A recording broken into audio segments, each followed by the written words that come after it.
welcome everybody. First, let me introduce myself. So my name is Chris Chan. I'm the travel training manager with Access Transit at Coast Mountain Bus Company, which is a subsidiary of Translink. Also welcome and thank you for joining me today for our workshop about accessible transit in Metro Vancouver. So what we'll do today is we'll go through different aspects of different modes of transportation, try to answer some of the questions that you might have. But at times, I will also ask for feedback from the participants. So at that point, please turn on your mic or let me know that you would like to share, and we can definitely do that. Without further ado, we will begin. So, well, for those of you that have not used transit or haven't used transit during the pandemic, um, mm, no, things haven't changed all that much per se. But transit remains to be an option for customers of all abilities to use. Of course, we have buses on the road, we have Skytrain in the air, and we have Seabus on the water. So we actually have quite a few different modes in Lower Mainland that you can use as your public transit options. If you would like any information about transit or public transportation, the easiest place to get these information are on our website. So that will be translink.ca. For those of you that have used the website before, you will notice that recently there has been a change to the look of the website, but a lot of the functionality is relatively similar. So you could continue to use the trip planner to plan your trip, and you could find bus schedules like timetables and things like that on the website. You could also find up-to-date information regarding our services and some of the projects we are doing. Now, this is an important one, especially for customers with disabilities, alerts and advisories. So this is the location where you could get information regarding any changes or any issues with transportation at any given time. So for example, some participants might have questions about how do I find out when an elevator is out at a Skytrain station, or how do I find out if a bus route has a temporary change or detour. All that information will be in the section where they call alerts and advisories. So if you click into that, it will show a number of, show all the problem areas that we might be having on that day, or any changes that it could be due to construction, it could be due to a medical situation, and so you could keep up to date at that. Now, of course, there are customers that might not be able to access our website.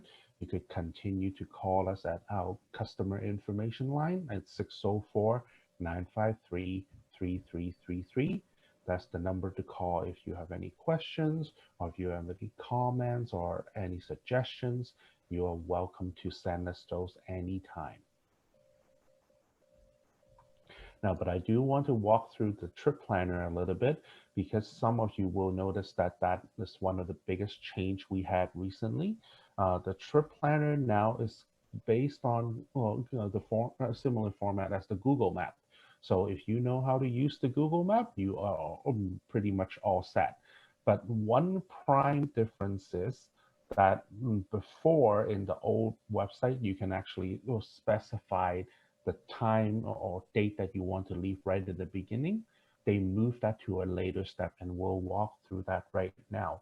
So as before, all you have to do is put in where you're going from and where you're going to, and then you click plan my trip. And then it will give you choices. So when they give you the choices, this is where you put in specific time. So for example, you want to leave now, or you want to leave tomorrow at a certain time. And there are options available that you could choose from as well. So out of these choices, and the good thing about it now is there's a map to show you exactly how to do that. So you could click on it and it will show you the route on the big map. And then if you choose a specific route, it will actually give you details on when and where you have to be to catch the different buses and SkyTrain, and how far do you have to walk and things like that. So they will have all those step-by-step information in place. And this will provide a pretty good guide for any customers using the transit system.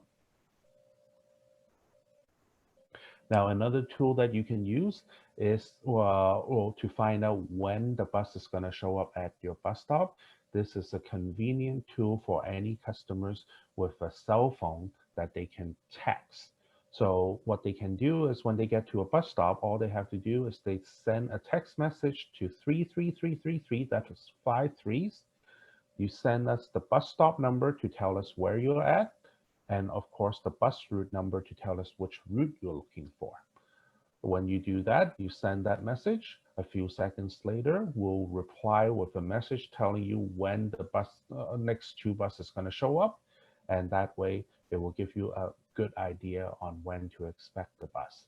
Now, this is not a tool to use to say that if the reply say that the bus arrives at 10 o'clock, do not walk to the bus stop at 10 o'clock.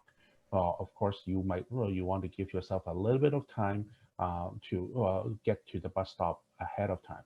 So maybe 5 minutes ahead, just to be safe, because sometimes traffic does affect the flow of the bus, and the bus might arrive earlier.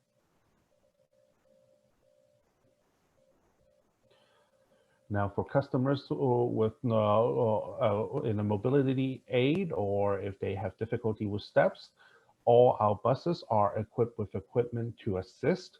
So on all of our conventional buses, the long buses, they do have ramp for mobility devices or mobility aids, and buses can now be lowered. All of our buses can be lowered, except for a small amount of the highway coaches. But other than that, all of our more conventional bus can be lowered. So for customers that have difficulties with steps or need the ramp to board the bus, they can use these items. And one of the ways to communicate, of course, you can just let the driver know or the operator know when the bus arrives, or you can actually obtain one of these lift ramp card.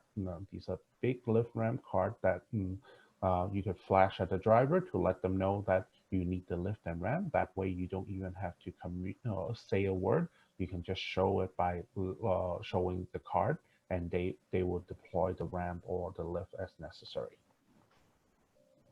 How do you obtain a lift ramp card? Chris, I'm sorry to interrupt. No problem. So what you can do is you could either contact our customer information line, so that's 604-953-3333, or you could, if you could also request them by sending an email or contact the travel training program. Our phone number is 604-953-3636. Or you could contact the organizer of this talk, and of course, their staff will be able to connect with us. Oh, okay. Thank you. You're welcome. Now, when you board the bus, one of the things you need to do is to pay for the bus trip. There are a number of options you can do. So for those customers that have a Compass card or a Compass ticket, they can use the Compass card and Compass ticket and tap on the reader at the front of the bus. So they just have to tap it once. The current rule is that when you board the bus, you have to tap your card, but when you leave the bus, you do not have to tap your card. The same thing if you don't have a Compass card and you would like to pay with a tap credit card. So if you have a credit card that can tap, you can do that as well. Other than that, of course, you can use cash. And when you use cash, they will give you a bus transfer. But with a bus transfer, you will not be able to use Skytrain or Seabus afterwards. as we'll talk about a little bit later today, or when you purchase a bus transfer or a compass ticket, your trip is good for 90 minutes. So, it will allow you to transfer between buses and Skytrain and Seabus. If you have a compass card, compass ticket, or if you use a tap-in credit card, which acts as a compass product as well. Unfortunately, with a bus ticket, they won't be able to do that. Now, but the good thing about it is when you board the bus, because you only tap on and you don't tap out, you only pay one zone on buses. So that's the lowest fare that you could pay to go on transit. And it will still give you the 90 minutes transfer capabilities.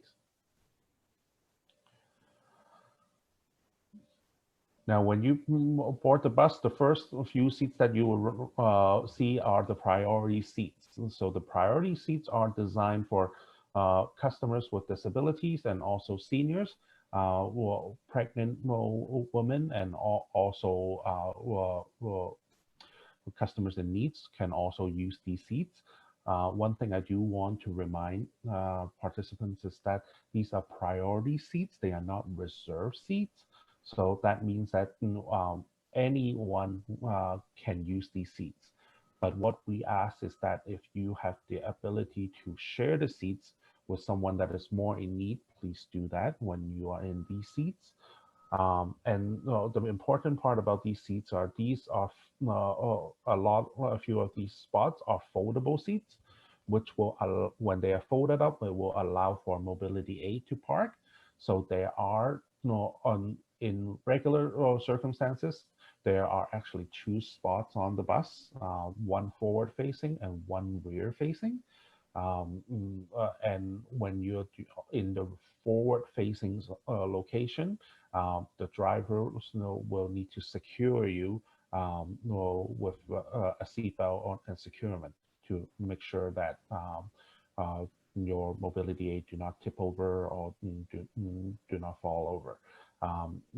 At the moment, because of COVID, due to social distancing, drivers will not be able to do that.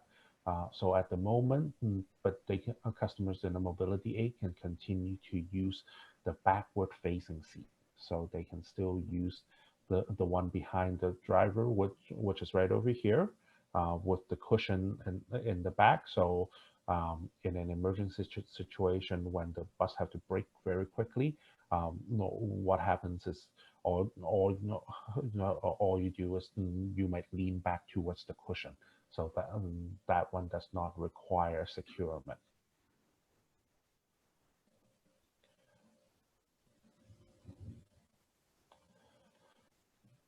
Now, when you're riding the bus, of course, you have to watch out for the stop or your destination. So there are a number of tools that we have on our buses that allow for that. So for example, when you how to get ready for to exit the bus is, of course, you look. There are displays on the bus that will show you where the next bus stop is going to be. So they have a little display at the top of the bus in the front, and they will let you know what the next bus stop is and the location. Of course, if you know the route, the landmark is a good way to tell where you're going and when do you need to get ready to disembark. We also have announcements for customers that might have sight loss, so they actually can hear the next bus stop as well. And actually, before you board the bus, outside the bus, they actually do have an announcement to let you know what the bus route is and what the destination is of the bus. Now, when you're ready to disembark, of course, what you can do is you could pull the yellow cord. So there are yellow cords on the bus. And nowadays, we also have press the little red buttons. So there are red buttons on the stanchions. So you could press those red buttons to indicate that you need to leave the bus. For customers in the mobility aid section, when the seats are folded up, there is a button under the seat that you can press if you're in those spots.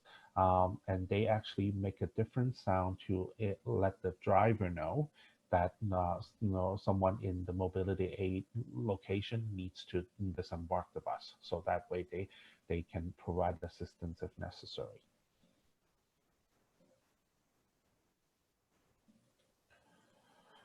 Now, of course, when you're on the system, there are staff on hand to help. So, of course, on a bus, there's our bus operator. You can ask them questions, or you can let them know if you have any needs necessary.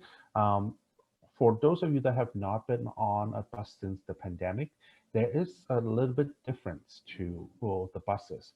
So now all our buses have a plastic shield for the driver's compartment. So it's either a plastic shield or a clear curtain. This is in place because of COVID, so to prevent the spread of the virus. But there is, you will still be able to communicate with the driver and see the driver. So, and of course, they will be able to communicate with you and see you. So please, if you have any concerns or any questions, by all means, just communicate with the driver just like before. Now on our bus system, of course, sometimes you will see our transit security officers as well. They are on the system to maintain security and safety. If you have any questions, please don't hesitate to ask them. And sometimes they do conduct fare checks, and just please cooperate with them when they do that. You are not in trouble when they ask you to see your transfer tickets. Now, one of the things that not a lot of people know about is that if you actually do travel on buses after 9 p.m., we do have a program where on regular bus routes, so not the express routes, but on regular bus routes, you can actually request a stop after 9 p.m. So this could be anywhere along the bus route as long as it's safe. The operator can actually pull the bus aside and actually let you disembark if necessary. So this way, especially if your house is right along a bus route, you can actually ask the bus driver, can you please stop in front of my house? And let them know which house you're at, and they will do their best to accommodate. That's neat. Now on the Skytrain system, of course, we have staff that that can help you as well. So Skytrain attendants, they could be on the platforms, they could be at the station or closer to the gates, or they are sometimes on the Skytrain as well. And now, but if in a situation where you can't locate them, we'll talk about how you can locate them in a few slides. Chris, can I just ask a question before we carry on? For the request to stop after 9 p.m. program, how come they don't really advertise that on the buses? I mean, this is the first I've heard of it. I know I have experienced some really kind drivers, and they've been willing to drop me off closer, but I actually didn't know this was an initiative that Translink is providing now. Mm-hmm. This program actually have been in place for quite some time, and they have always, so when, for example, when you call the customer information line, they do talk about that there's a request, you could request a stop after 9 p.m. So we have continuous messaging about it. Now with that said, even sometimes the advertising, they do have them on the overhead commercials and things like that, but sometimes they might not be very noticeable. So, but we do continue to share that information. And of course, now that you know about the information, you are more than welcome to share that with anyone or any participants that you or any customers that you come along and meet, and you could just share that information with them as well. Oh, thank you. I will, definitely. Yeah, any information we share today are good information to share with anyone that might have an interest in using transit. So there's no state secret in today's discussion. So so by all means, if you have any will to share that, by all means do so. Well, thank you. No problem. Now, so well, of course, on Seabus, we have Seabus crew as well. So you can speak to our Seabus crew along the trip and ask them for assistance. And on our Skytrain and Seabus system, sometimes you will also see transit police officers. They are on hand, of course, to ensure the public safety, and they function just like they are police officers. But their jurisdiction is on our transit system.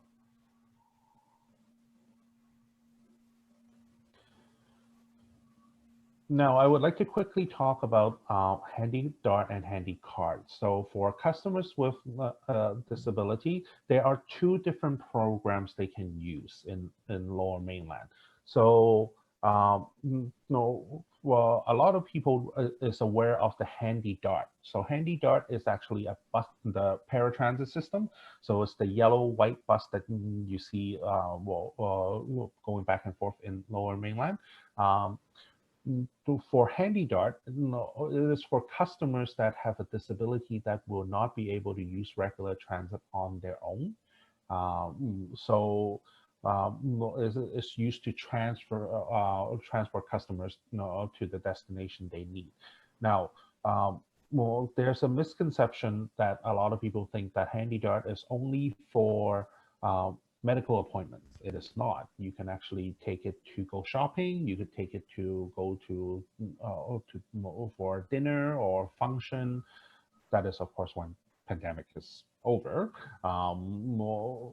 And you could take it to go to movies if you need to. You just have to pre-book that. And it's actually a lot of customers believe that it's for seniors. It actually has nothing to do with age. It has to do with whether you have the ability to use transit on your own because of a disability. So it's more ability based than age based. Also, a lot of customers aren't aware of this. Is if a visitor from another jurisdiction, if they use a similar system like a Handy Dart, so they use paratransit in, let's say, Toronto, they can actually request for services when they are in Lower Mainland. Even though they don't live in Lower Mainland, they could still use the Handy Dart service. Now, the other part is the other program is the Handy Card program, which is totally separate. A lot of customers believe that Handy Dart and Handy Card is the same program. They are actually different programs. So Handy Card has nothing to do with Handy Dart. Handy Card is more like an ID. It's an ID that actually provides cardholders with certain benefits that they can use on public transit. So for example, when you have a Handy Card, so Handy Card are for customers with a permanent disability that lives in Lower Mainland. So they have to be a resident of Lower Mainland. What that allows them to do is when they have a Handy Card, first of all, even if they are over 18 and under 65, they can still use the concession fare. So that's a cheaper rate, so that's a lower rate to use regular transit. What it also allows customer to do is when they have a Handy Card, it allows them to bring a companion / attendant with them. It's actually more an attendant. So an attendant by definition is somebody that can assist you to complete the trip. So it could be a support worker, it could be a family member that will provide support for you when you use the transit trip. Other than that, they do have other program benefits as well, and we'll talk about that in a little bit. But when you apply for these, they are on the same form. So as you can see, there's the Handy Dart and the Handy Card box, and you just check one of those. And when you filled out this application, of course, you have to give your information, but you will also need a medical professional to approve the request. So a lot of customers take them to doctors, but if you have a communers that comes and visit you, or if you have a physiotherapist and things like that, that can work as well. Chris, can I just ask a quick question? Yes, of course. With Handy Dart, I have a permanent disability, but I can still readily take transit. I come across an issue in the early evenings and late at night, getting home from a job. Okay. Can I actually employ Handy Dart in order to get me from A to B during those times? So it really depends. So as we talked about earlier, well, HandyDart is designed for customers with a disability that is preventing them from using regular transit. Now, when you qualify for a HandyDart or HandyCard, of course you can use that. And we'll talk about this a little bit later. Is what we call an interchangeable transportation option. So for customers that can use Handy Dart, they are actually welcome and encouraged to use regular transit when they can.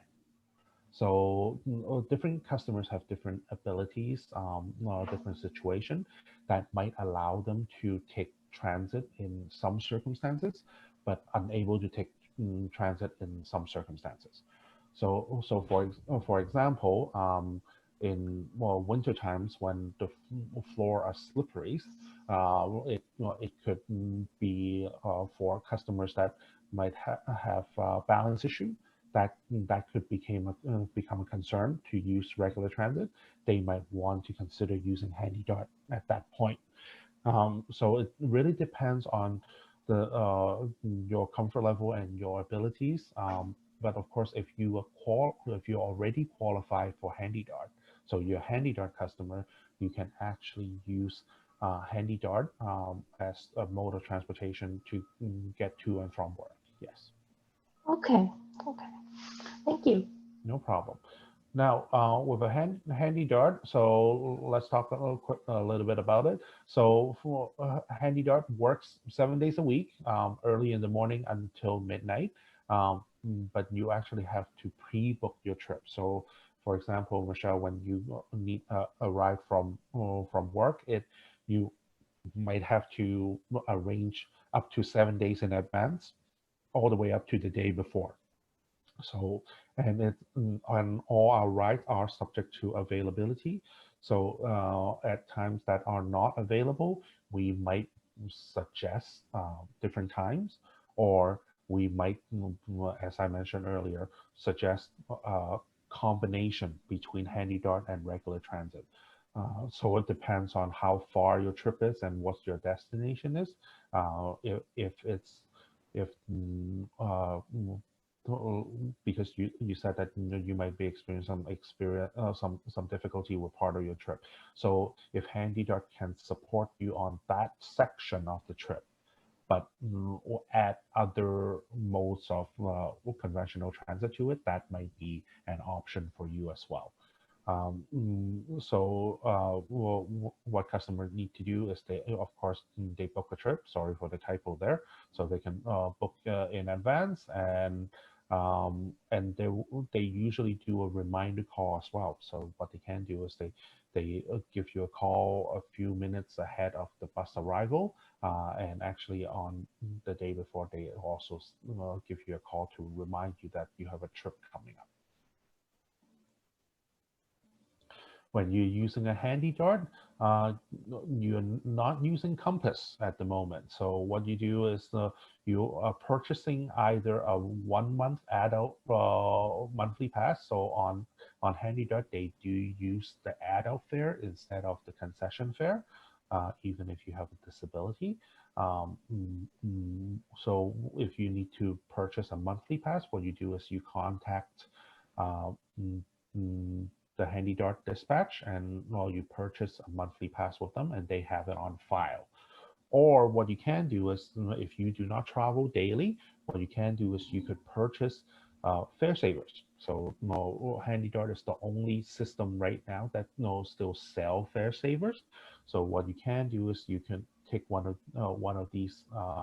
Buy a booklet of 10, basically it's the price of 9 for, so 10 trip for a price of 9. And each time you just use one of the tickets for your trip.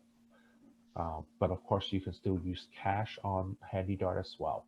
Um, so those are the fares, and when with a HandyDart, a ticket is good for one trip. It's not good for 90 minutes, but it's good for one trip. Are you able to use a government-issued bus pass when you use HandyDart? Unfortunately, no, not at the moment. With the BC government bus pass, you do get to travel on buses, Skytrain and Seabus, but not HandyDart, and not on West Coast Express either, unless you have ad fare. Okay.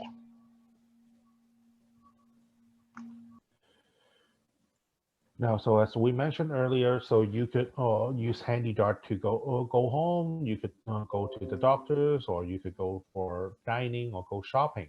But I think we actually also want to encourage customers to increase their options. So as we mentioned earlier, HandyDart do require booking. So and availability are limited.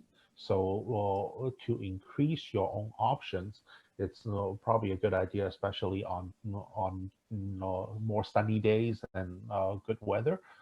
You can try using different options as well. And what we can actually do is our team can actually work with you to look for different options. So for example, if you live in the suburbs, what they can do is they can recommend you taking a HandyDart to the closest SkyTrain station or to a major bus route. And you can take the major bus route or the SkyTrain to, let's say, from the suburbs into downtown Vancouver. And then of course, if you need a HandyDart to pick you up over at downtown Vancouver to get to your destination, that can be arranged as well. So instead of taking a HandyDart all the way in and on the way out, of course, that will allows for more availability for other customers, but it might actually increase the availability for yourself, because they might not be able to dedicate a HandyDart the full time. But on the other hand, they might be able to dedicate a HandyDart for the two section of the trip, to the SkyTrain and from the SkyTrain. So there's more availability that way.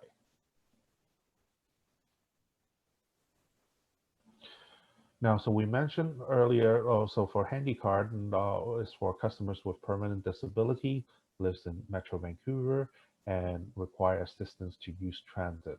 So we talked about that you can use the concession fare on buses, SkyTrain and Seabus, and of course an attendant can accompany the passenger for free.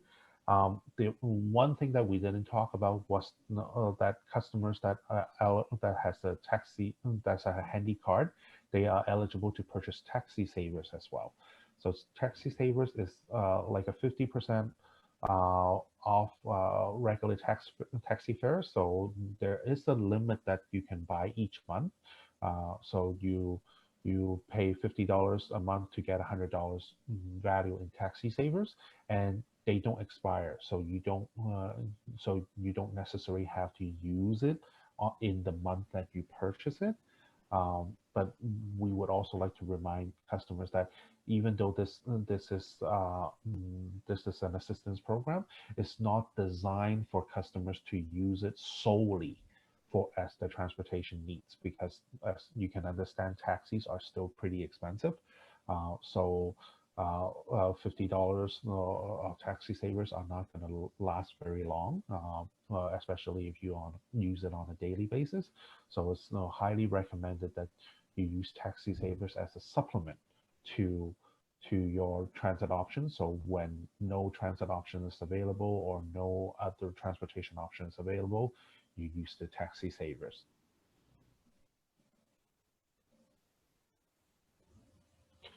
Now let's talk a little bit about SkyTrain and Seabus. So when you get into the SkyTrain and Seabus, it's a little bit different. There is the gate system that you have to use. So with the gate system, what you need is a card, a compass ticket, or as we talked about earlier, a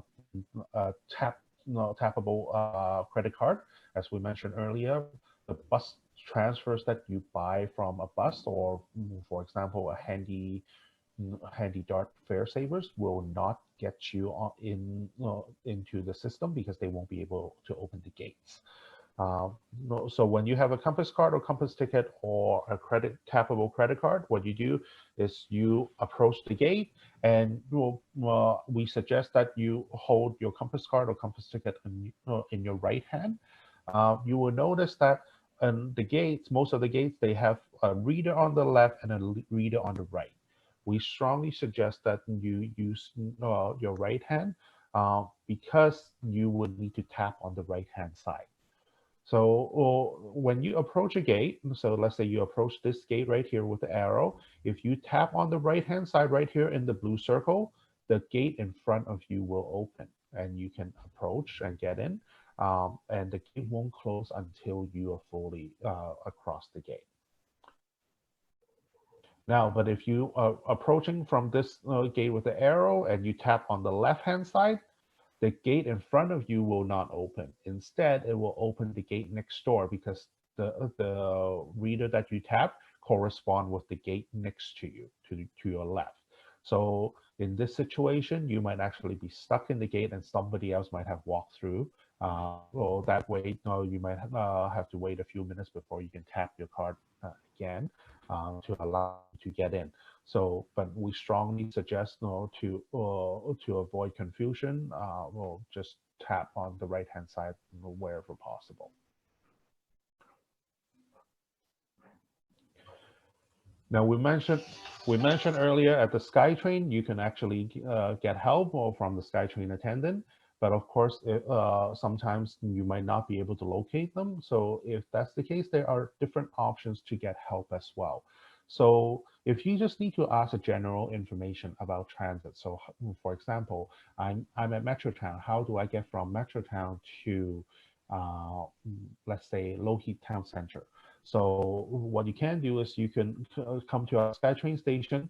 There are phones on the wall that they're in black. You could pick them up. You don't need to dial anything. But what that does is when you pick up the phone, it connects you with our customer information line. So that's the 604-953-3333 number. They will connect you to the call center, and you can actually ask them questions. For example, where's the bus stop for this bus route? I'm at this location. How do I get from here to another location? So they can provide assistance as you need. Now, in an emergency, that's a little bit different. In an emergency, what you can do is, especially if you're behind the gates, you can actually come to one of these safety and security panels at the platform or behind the gates. They do have them in front of the gates as well. So you will notice that there will be a little door on the panel with a handle. If you pull the handle and open the door, there's a red phone inside. So the red phone is an emergency phone. The emergency help phone, once you pick that up, it connects you with our staff at our control center. So what that does is it allows you to connect with our control room staff, and you can actually request for assistance, and they can get a Skytrain attendant or transit police to come to the scene. Well, what it also does is that actually, when you pick up the phone, it actually draws attention to the security camera that is pointed at that phone. So it will pop up on the big screen at our control room, the view of the phone. So that way we can actually be aware of what is happening, even if you aren't able to communicate with us.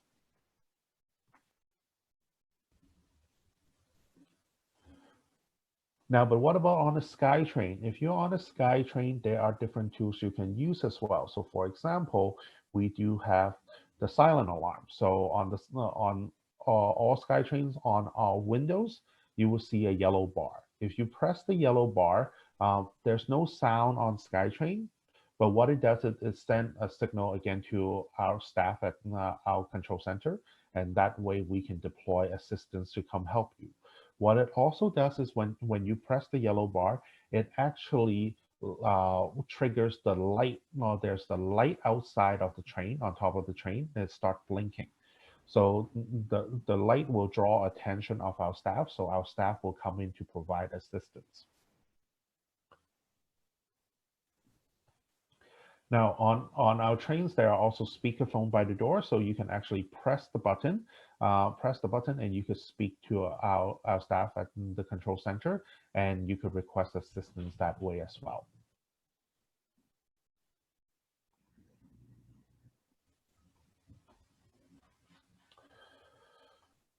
Now, if you haven't used our transit system, this is actually important information, is how do you determine your fares? How do you determine how much do you pay?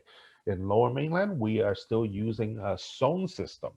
So at the moment, Lower Mainland is on regular transit is divided into 3 zones.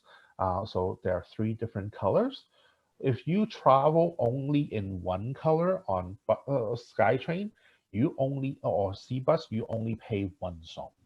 So for example, you could go all the way from downtown Vancouver all the way to Joy Station, just before Boundary Road. If you stay within the same color, you only pay 1 zone. So that's the lowest fare you can pay. Now, but as soon as you cross the boundary, as soon as you cross into the red zone, you touch the red zone on a Skytrain, because you already went to 2 different zones, you touch different colors, you pay 2 zones. Now, this is the same if you are traveling from Burnaby into Vancouver and take a Seabus over to North Vancouver, because you touch red, yellow, and red, even though you crossed boundary you cross boundary 2 times, but you touch 2 colors. So therefore, you only pay 2 zones. Angie, you had a question. Why is it 2 zone? Because they are only 2 colors, so you only touch 2 zones. So because Burnaby and North Vancouver and Richmond are all red, so the way that the system is designed is that it's only is by zone by color. This is based on an older system. So currently we're still employing this system. So that's why in this case, when you go from Burnaby to Vancouver, you go from red to yellow. So that's 2 zone, but from Vancouver to North Vancouver, because you go back into red. So it's still the same color. So you only still pay 2 zones. So yes, sorry. Angie, you had a follow-up question, or are you okay? Okay. About the compass card, mine is yellow. Yours is, you mean the orange one? Yeah, I got that. Okay. Does that cover 2 zone? So it depends on what you have on the orange card. If you have a monthly pass, that cover all 3 zones. So you can, if you have a monthly pass, you can go to all 3 zones. But if you just put money in and it takes money out every single time, then no, you have to pay the difference. But in a concession card, the orange card case, it's only $1 difference per zone. Okay. Okay. Now, so the only time that you will have to pay 3 zones is if you travel on Skytrain from one color to another color and touch the 3rd color. So the only time that you have to do that is, for example, if you take Skytrain from downtown all the way to Surrey, or from downtown all the way to Coquitlam. So those cases, because on Skytrain you touch all 3 colors, that's the only time you will have to pay 3 zones. Now, for anyone that would like to save money, there are different options to save money as well. So for example, if you are not in a hurry, what you can do is you could travel after 6:30 p.m. Monday to Friday. So after 6:30 after the rush hour on Monday to Friday, all day on Saturday, all day on Sunday, and any public holidays. Or if you have the option and you prefer, you can actually take a bus the whole way. If you only take buses, and even if you cross zones, in those cases, all trips anywhere, you only pay one zone.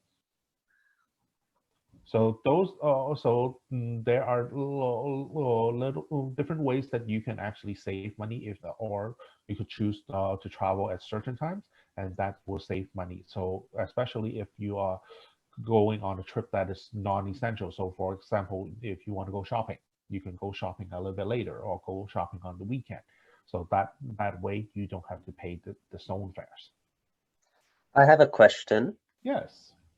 What if you were to start your trip at like 6:20 p.m. and then it ends at 6:45 p.m.?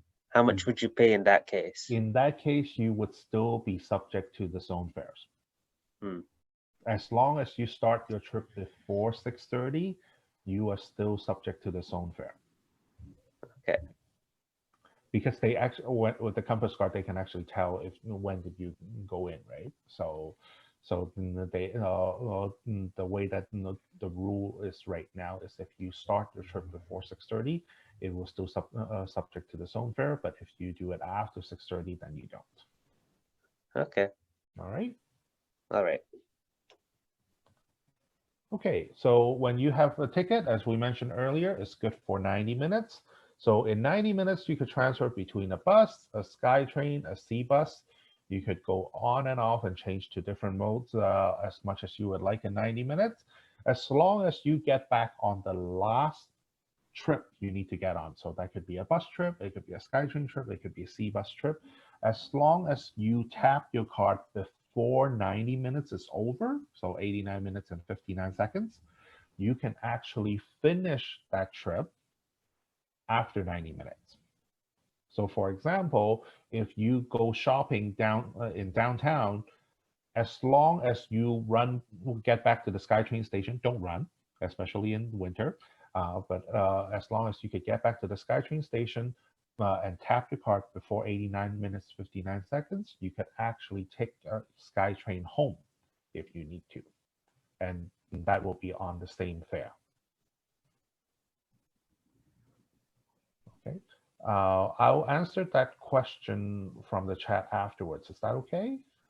Yeah, of course. I'm just making sure it's posted so that you know. So I'll have a look at that in a sec. Thank you.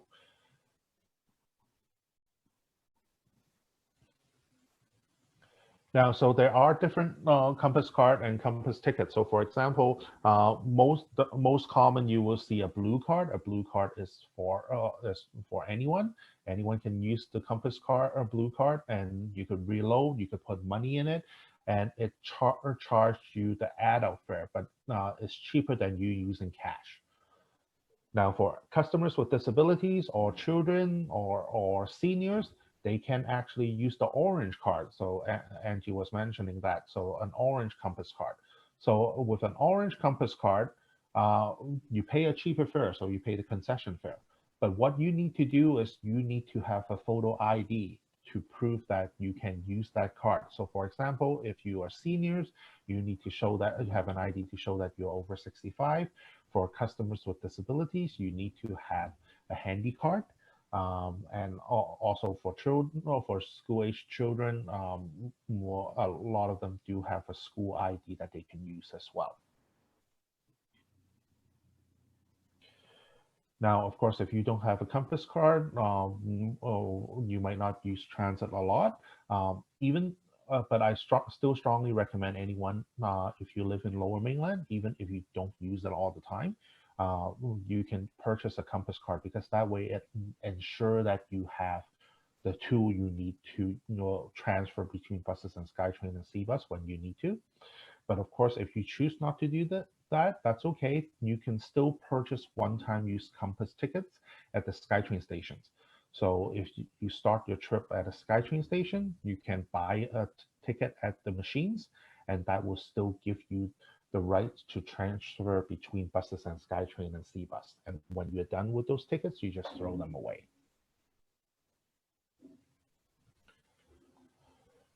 Now, if you would like to load your Compass card, what you can do is you could take your Compass card to a Skytrain station. There are machines there. You can actually put money in. You could use cash. You could use credit card. You could use debit card, and you could load the machine, load on the machine. What you can also do is you could go online 24/7 to put money in through a credit card. You could call us 7 days a week, or you could come to our office at Stadium Chinatown, and they work Monday to Friday between business hours. Chris, if I was to purchase fare savers at a 7-Eleven, could I use those on the SkyTrain as well? I don't think you're able to tap into the SkyTrain station. You can no longer purchase fare savers from 7-Elevens. What you can purchase is you can actually purchase a Compass card with loaded value from 7-Elevens, London Drugs, things like that, and then you could use those on a Skytrain or Seabus. All right. Yeah, Good to know. They don't sell fare savers anymore. Obviously, I haven't purchased some in a while. No problem. Yeah. So nowadays, fare savers are sold in the form of Compass cards and Compass tickets.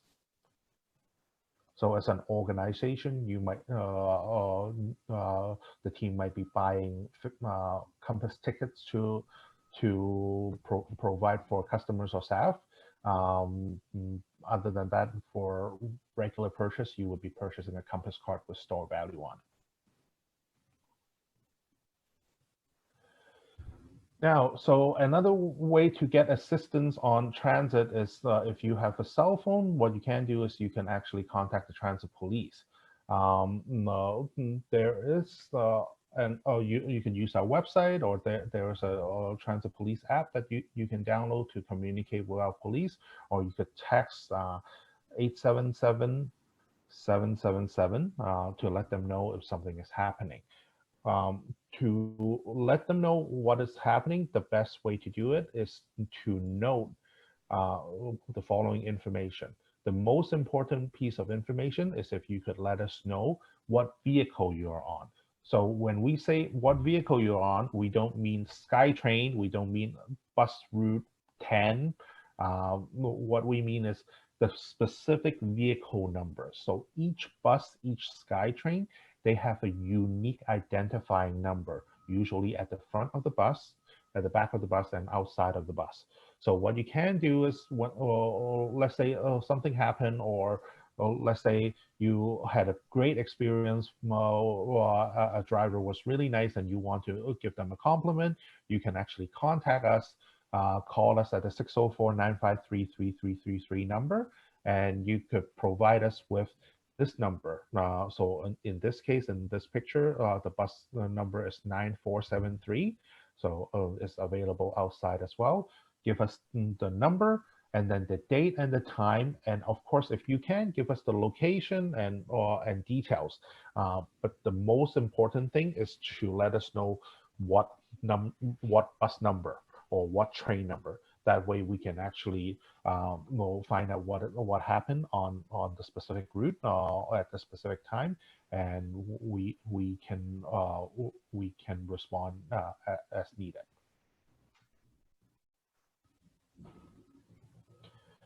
Now let's talk a little bit about current situation. So under the pandemic, traveling on transit, there are some tricks, and there are some measures that passengers need to take. So how to stay safe? So one key thing is timing. Where possible, if you need to travel on transit, if you can, do not travel during rush hour. Try to travel in off-peak hours. That will, of course, provide more social distancing for yourself, but also leave enough space, capacity for customers that don't have other choice but to travel during that time. And when you plan your trip using the trip planner, As we mentioned earlier, go on the trip planner, go on the website to find out if there are any changes or any issues. So let's say as escalators out or maintenance or things like that, and plan for extra traveling time, because it might in our capacity right now on our buses are lower than pre-pandemic, and especially if you travel on it during busy hours, the buses might be fuller than before.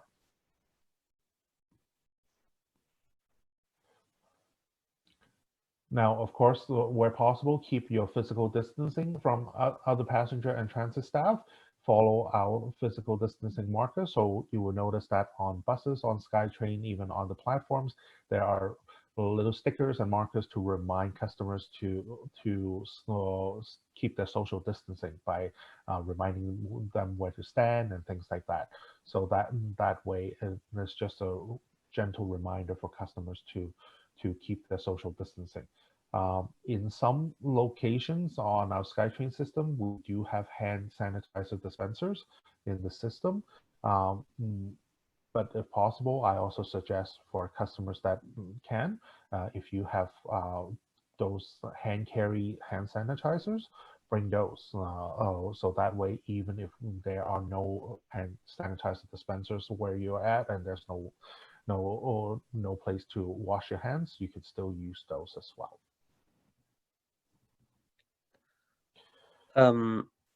Have there been any exposures on transit so far, or has it been very safe so far? To my understanding, it has been very safe so far. We haven't had exposure. At least there was no reported exposure or transmission on transit. Okay, that's great to hear. Yeah, and we are doing a lot to keep our buses and Skytrain safe. So, for example, some of you might have heard that at Skytrain stations, especially at the busy one, there are what they call the pit crew cleaners. So when train rolls into the station, a team of several people jump into the train and start wiping everything down, and they leave the train before the train leaves. So there are different measures that we're doing to try to keep the buses, the vehicles clean, and to keep the customers safe. And of course, the mask is one of the measures. So as some of you might have heard, that masks are now mandatory on transit. So customers are expected to wear face coverings. It's not necessarily a medical mask, but face coverings while on transit vehicles. But we do understand that there are some customers that are exempt. So customers with disability that prevents them from wearing a mask, they are still exempt. But no, well, that will be referred back to the provincial health guidelines. They do have certain criteria for you to meet the exemption.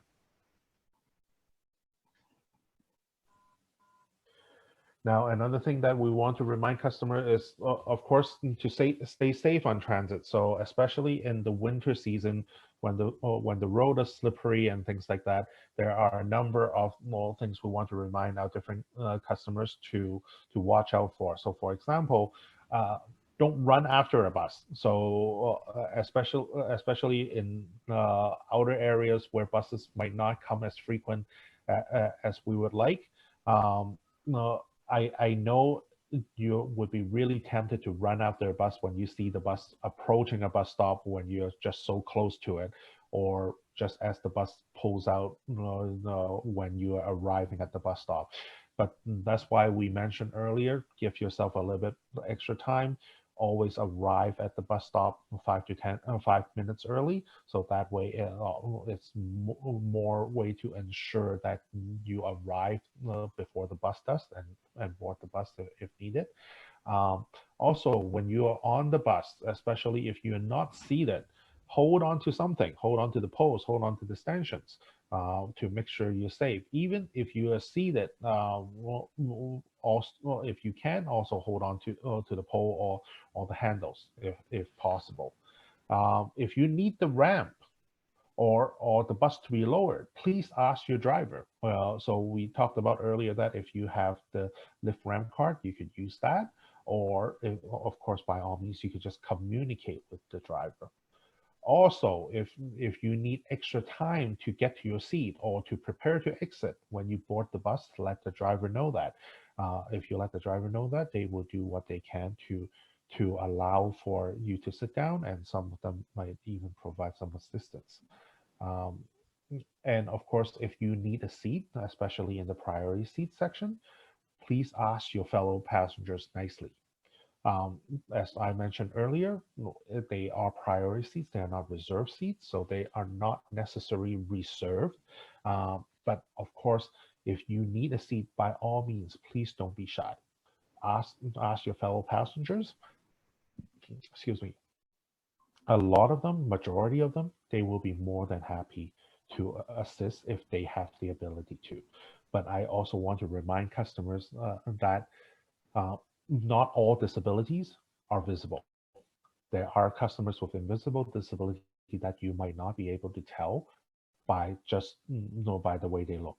So please have patience, and please have be understanding that there are customers that they might not look like they need the seat, but they might actually do.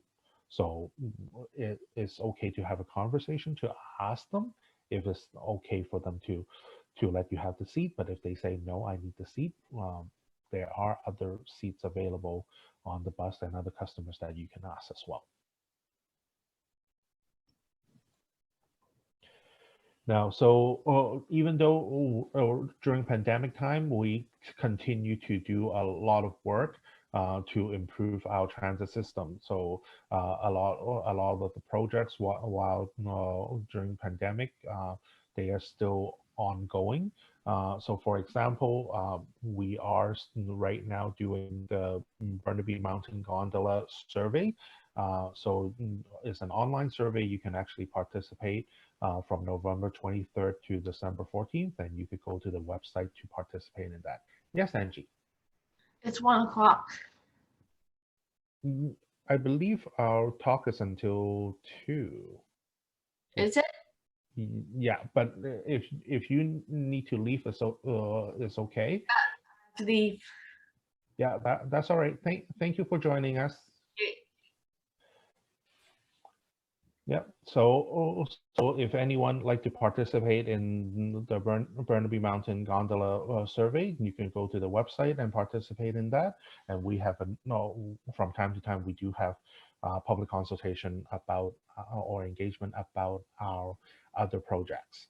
Another thing that you might have heard, that we currently are doing some testing different things to keep everyone safe. So for example, the pilot to test copper coating on transit. So right now we have a pilot going on. It's first in North America, first in the transit system in North America.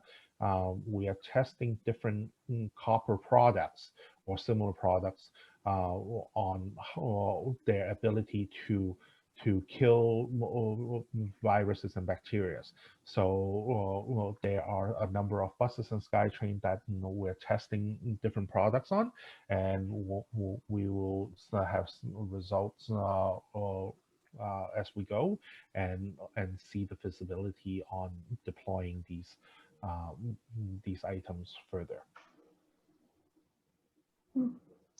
Chris? Yes. I just want to go back to the Burnaby Mountain Gondola. Is this a program that's currently going on? Because I've never heard of it. Is it just something that you're trying to develop? So I think it's an engagement. No, right now it's an engagement. I believe the Burnaby Mountain Gondola has been in this discussion for several years now, and we are trying to collect feedback from the public on, of course, on like the direction and the feasibility of the project. But I believe that they and our directions will be guided by a lot of these feedback that people provide. Okay. Is this supposed to help particularly SFU students? Yes, journey to the campus? I think that the direct, at least from conversations that were previously happening, I think it was one of the big benefit would be connecting with SFU, because for a number of years, when the buses, especially during winter times, they do run into issues climbing the mountain. So I think that was one of the start of that conversation on how to mitigate that, or different ways to prevent a shutdown of Burnaby Mountains, especially SFU. Yes, I could see that being very beneficial. I hope it works, because I could have used it. And like I said, if that was something that could benefit you, or if you have any feedback about that, by all means participate at the website. So www.translink.ca/gondola. Okay, and what kind of fare do you think the gondola would have? Would it act almost like another bus? And Unfortunately, at the moment, I'm not aware of that. But it's if they are adding it to the system, well, the likelihood would be it would be a fair like similar fare structure as we use for other system as well. Okay, thank you. No problem. Now, and another thing I do want to talk about, and this is one that I would like to get some feedback from the participants, is that we have temporarily suspended the printed timetable. So for customers that might not have access to internet, or they like to have the printed timetables on their hands, we used to print them, and they were used to be distributed at libraries and community centers. Now, during pandemic, of course, a lot of these facilities are closed. So we have temporarily suspended the printed timetables. So, but for customers that currently need to use the system and they would like the printed timetables, what they can do is they can, of course, contact us at 604-953-3333 for information, or they could, of course, go online for the bus schedules. But what they can also do is when they contact us at 604-953-3333, they can actually request for printed versions, and we can mail it to them. So we can mail specific bus routes schedules to the customers as they need them. But one thing I do want to ask is, for the participants, if they are customers themselves, or if you talk to your families and friends, or clients that use the system, do you think they use the printed timetables? Currently, under pandemic, because they can't get them at the libraries and community centers, how do they get their schedule right now? Or how often do they pick it up when they are available? And I guess the bigger question is, since they can't get it right now, how do they get them? And would they have preferred to get them online, or would they have preferred to have actually printed copies sent to them? So I would like to open the floor now if anyone would like to share their experience on this, or any comments on this subject. Well, for me, my sole source of transportation is either walking or public transit. And for me, to be honest, I haven't noticed that you've removed printed timetables, because I rely mostly on texting bus stop numbers and the QR scan codes and things like that. But I do know that my grandfather does like to have access to a timetable. I have shown him how to get it online, however, so he has been pretty good about utilizing it online. He's not much of a texter, so online availability seems to work for him, and he can always call me as well. So, all right. So, but I actually think the suspension of printed timetables is a good idea. It saves paper, and like you said, people who benefit from a printed copy could just have one mailed to them, which I think is pretty good as well. Thank you, Michelle. Any other comments or experience anybody else would like to share? Are you guys advertising that you can have it mailed to you now as well, or? I don't know if we are necessarily advertised. I don't think there are any ads or anything like that, but we do let customers know, especially in presentation like this, or when you call customer information line, they do let them know that you can actually request for printed copies. Yes. When I was a student going to university, I would actually pick up some of these timetables, and I would, take a look through it, because every so often you guys would make a change to the bus schedule every 3 to 6 months or so, and then I would double check to see if there would be a new route that I could take to get to school or get back home. So I found them useful back then. I am using the net more and technology more, over the last few years. But I also know that some timetables are also multilingual and stuff, and that can definitely help in providing access to people. And I guess, yeah, one of the constant point that I keep on hearing is the multilingual side of it, and for customers that might not have the technology capabilities. So I think both comments have reflected a little bit on both of that. So, but I think you guys also highlighted that technology is available, and if possible, if we could save a tree, we could save a tree. So there are pros and cons on both sides, but I think for the time being, because they are temporary or suspended, we just want to make sure that customers do have the means to get the information they need. And I guess for customers that are available, they have the ability to go online. Of course, they can do that. But if they don't have the ability to go online, they can always call the customer information line and request for copies as well. All right.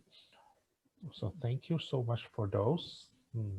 Really appreciate it.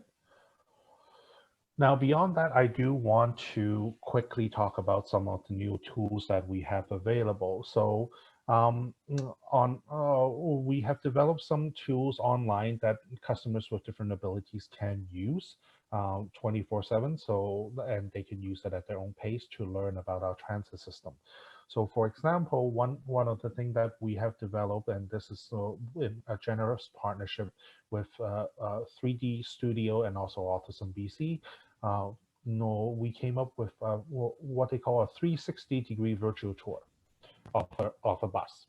So basically, it's kind of like Google Map. You could go up and down, inside and outside of a bus, look at different features, and we have little bullets that you could press that will give you more information about the specific points, and also potentially, if you are interested, you could click into a website to find out more information. So these tools you can actually use on a computer. You could go on a mobile phone, or if you have a virtual reality equipment like a VR helmet and things like that, you can actually use it. I haven't tried it yet. I heard they're pretty cool. So you can actually find out more information or get familiarized with the bus and the features that they have before you get on the real thing. Now, another tool that we have is we have now made travel training videos available online. So you could get those at translink.ca/access, or go to the Translink YouTube site. We have created 8 travel training videos covering topics from buses to Skytrain to Seabus, how to get help, how to purchase a compass ticket, and things like that. We work with Success and the Wavefront Center to provide for translation. So all 8 videos are available in 7 different languages, including English, American Sign Language, Cantonese, described video, French, Mandarin, and Punjabi. So for customers that might have English as a barrier or have disability that would prevent them from viewing or hearing a video, we have tools that might be able to assist them. So that's all the slides I have and all the topics I have for today. So I'm going to go to the chat and try to answer some questions. So I'm going to try to pull, actually, I'm going to stop the share. Before I do that, I do want to remind everybody that for any time you want more information, you can actually go online to our website, translink.ca, or of course, call us at 604-953-3333, our customer information line to ask for assistance. And of course, if you are on the transit system, talk to our staff there as well. So with that, I'm going to try to pull up the chat and answer the question earlier. But of course, if you have further question, by all means, turn on your mic or type it into the chat, and we could try to answer some of those questions. Or if you have any experience or comments you want to share with me, I welcome those as well. So in this, in the chat, so one question is, my wife and I are both HandyDart clients. We live in the same apartment and do most things together. But when we want to go somewhere, we have to go on separate buses. Why? That's an interesting question. I have never had that before. That is an interesting question. Never thought of that. I guess when you try to book your HandyDart trip, have you tried booking it together?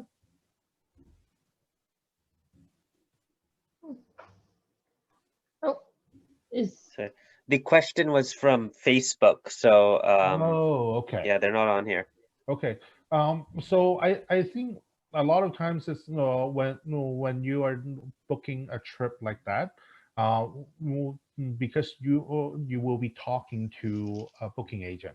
I think let them if you can, let them know that I'm traveling with my wife and together we are going on a trip. No, of course, it also depends on availabilities. But if you book early enough, the odds is I think they would prefer to group them together so that they use one resource to provide for the both of you. On the other hand, that's an interesting one. I will take that back and ask them. I would suggest that if you can, if you could please contact us. If you would like to talk about this a little bit further, like more in details pertaining to you, please contact us at 604-953-3636. That's the travel training line, and I'll try to get back to you regarding that as soon as I can. Unfortunately, at the moment, during the pandemic, we are working off-site, so I might not be able to get to that phone line as quickly as I would like to. But no, please leave me a message if you would like to discuss that, and I'll get back to you as soon as I can. Thank you. Okay, this person is actually posting on awesome. Facebook. I think they answered yes to your previous question. And they're saying that I do all of that. Mm-hmm. Okay. So I'm not sure if they've succeeded in their managed to succeed in what they want to get. Okay, so if that's the case, I'll definitely take that with and go back to my team who works with the HandyDart team, and I'll definitely put that question in and ask them. But of course, if you would like to get an answer to it more directly from me, please contact me, and now I'll hopefully get that answer for you when I get your information. What was the phone number again? Can you put it in the chat, and then I'll post it on Facebook? Sure, of course. So the travel training program, the phone number is 604-953-3636.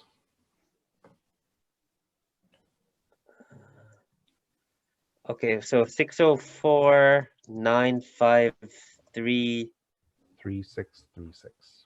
3636. Yeah. Okay.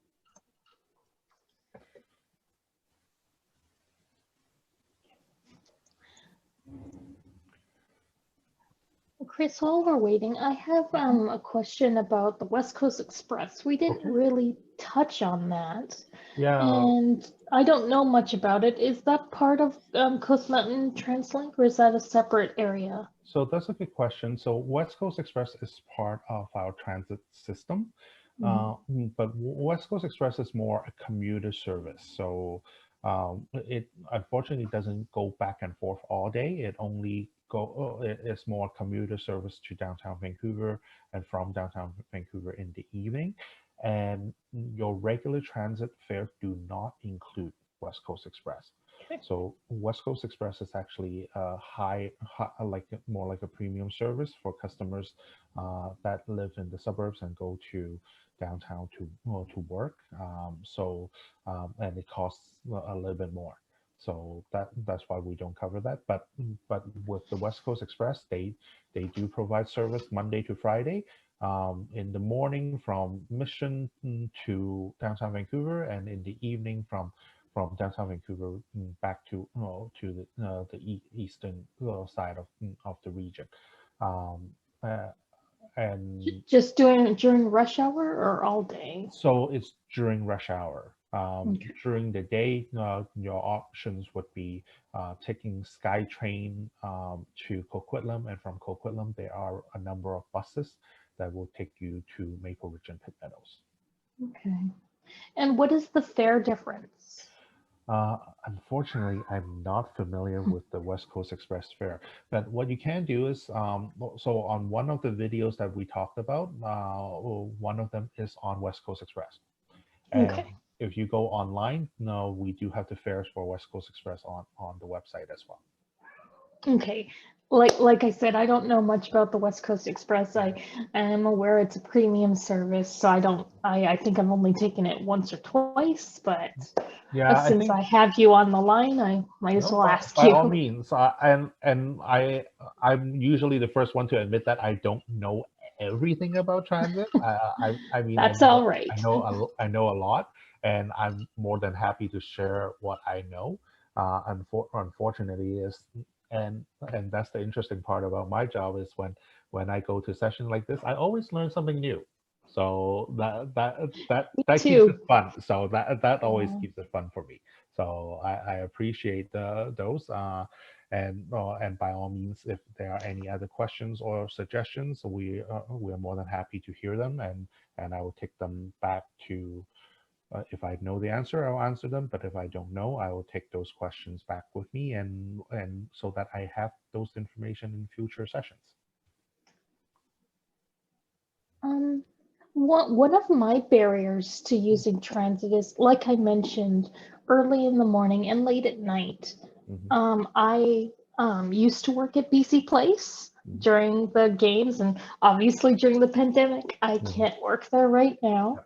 But it has happened where I've had to beg my boss to let me leave early in order to catch a bus, because I do live out in Pitt Meadows, and so the commute can be quite considerable, and I want to make sure I can get home without being stranded at a particular stop. So what do you is Translink working on maybe a more accessible way of getting around during those times, those kind of off rush hour times? Well, I think there are always suggestions to look at after hours and like more additional service in non-peak hours. But of course, part of public transportation is um, the resources are put to where the demands are needed first. But we do try to accommodate different needs at different times as well. I think a big part of the challenge is, especially Maple Ridge Pit Meadows, we are seeing more transit service as the municipality grows, but because their size, the population size is still relatively smaller, the growth will still need to take some time before they get there. But I think that's definitely worth a conversation with our Translink staff. So if you have any suggestions like that, that's talking to me would be a good way to get those to forward. But also contact us at 604-953-3333 or a feedback on the feedback form at the translink.ca website. And of course, as you know, as we look at bigger picture projects, the Mayor's Council do provide some guidance for our future plans.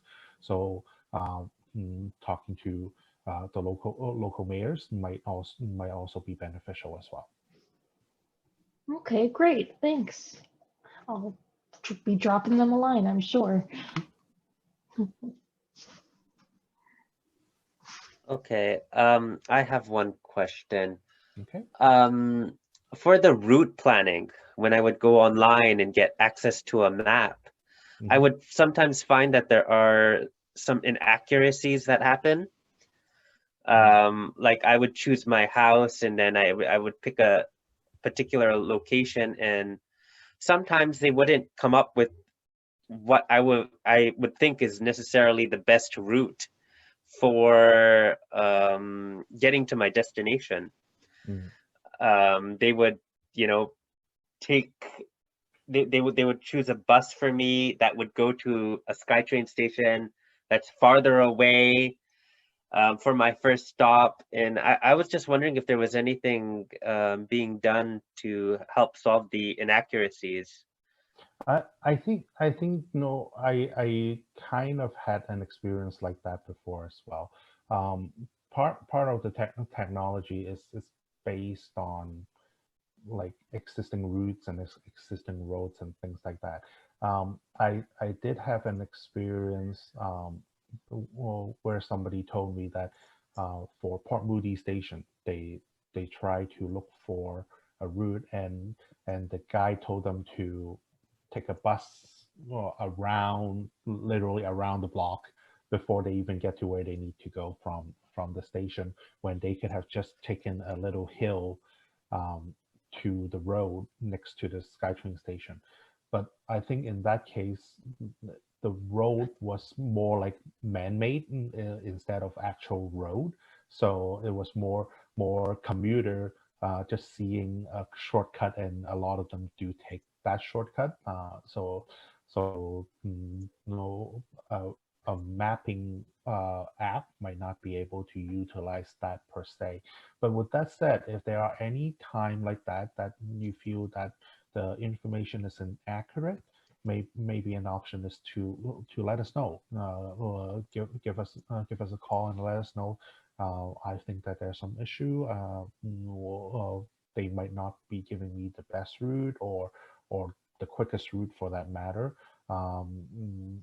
It might have too many transfer and things like that. Let us know, and we can always take that into forward it into our team that manages the trip planning, and that way they can look into how to improve that. All right, thank you. Thank you. Any other questions or anything you would like to share?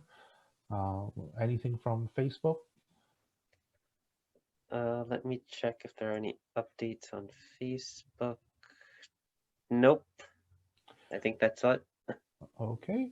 If not, I think we can end the session. And of course, if anybody ever have any questions or comments that they would like to make or share, one way to do it is to reply to the link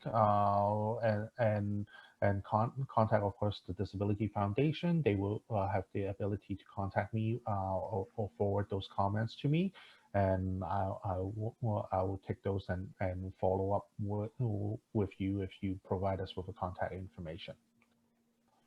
And with that, I want to thank everybody for joining me today, and hopefully I might not have answered all the questions that you have, but hopefully at least I have shared some information that would be useful for you as you use transit or look into using transit in the future.